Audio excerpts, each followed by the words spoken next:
Okay, so we're going to be going over chapter 26, the third section, which I had you guys do on the growth and development of a fetus and baby. So, continuing on with reproduction, a few hundred sperm make it through the uterus into the fallopian tube. And remember, that's where the fertilization, where the sperm meets the egg. So a few sperm will cover the egg, but only one can technically fertilize that. And a membrane kind of covers the egg, so no other sperm are able to fertilize it once the one does. So when the sperm meets the egg, we call it fertilization, and what we call a zygote forms. So that is what initially we call the developing human after fertilization. It's called the zygote for a little bit. So once the first cell division occurs, we call it an embryo until about the 10th week of a pregnancy. So it travels down the fallopian tube in about 5 to 6 days into the uterus, where it'll spend the rest of its development. So first it's a zygote, then it's an embryo.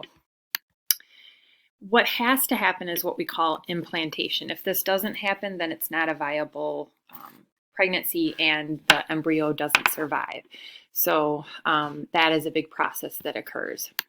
So they show you in this picture, which is right from your book, the egg being released from the ovary during ovulation. And so it's here. And then it gets fertilized in this tube right here. And obviously it can't grow and develop in this small tube. So it has to make its way down here into the uterus and implant itself into the wall of the uterus so that it can grow and develop there. So that's what we talk about when we talk about implantation. Now there's an organ that forms only in pregnancy called the placenta. And we talked about placental mammals earlier this year. So it's an organ that's only formed during pregnancy, and that's how the mother and the fetus end up being able to exchange things, nutrition, waste, all of that. So here you can see the placenta. It's more like a kind of a circular organ, but it's flattened out here.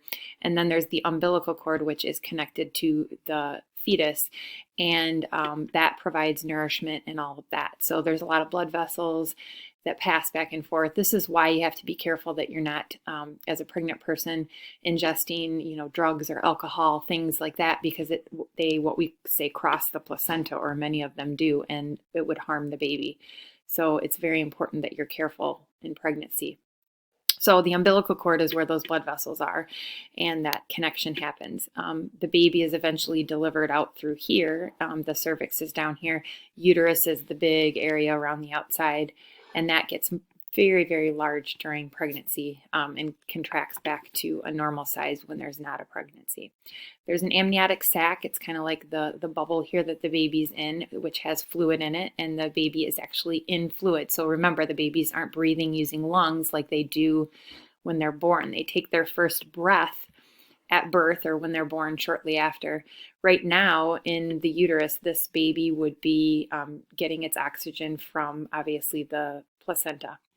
So, the lungs, they're in fluid right now. They're not using their lungs the way that they do after birth. So that's important to note. So this is kind of a neat timeline, and there's a lot of different today in this day and age ways that mothers can track the development of their baby.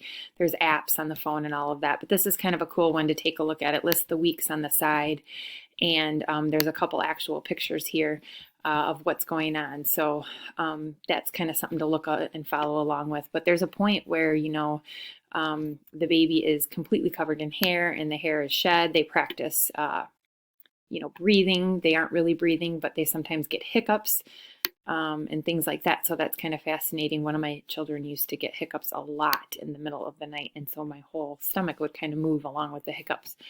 But there's a lot of really fascinating things that you can read in here. Name changes as far as like the embryo and becoming a fetus and different things like that, the lungs developing, heartbeat, all of that. So it's kind of cool to look at. So if we were in class, we would get to do like kind of a lab based on the development of a baby, but hopefully the video kind of helped do that. So once a baby's born, we say they are an infant, right? So birth to 2 is pretty much infancy, and then 2 all the way up through puberty is kind of like childhood, right? So we give these terms to the development of of humans. And then adolescence is puberty to adulthood, and during adolescence, maturation happens. And then we have adulthood, right? So I don't know, 20 to 40 is considered a young adult. And we start to age around the age of 30 as far as like getting older and moving into past adulthood, right? So that would be just kind of the basics. So if you have questions, we can talk about them with our meeting, our virtual meeting. Otherwise, you can email me or chat me when we're chatting on the meeting.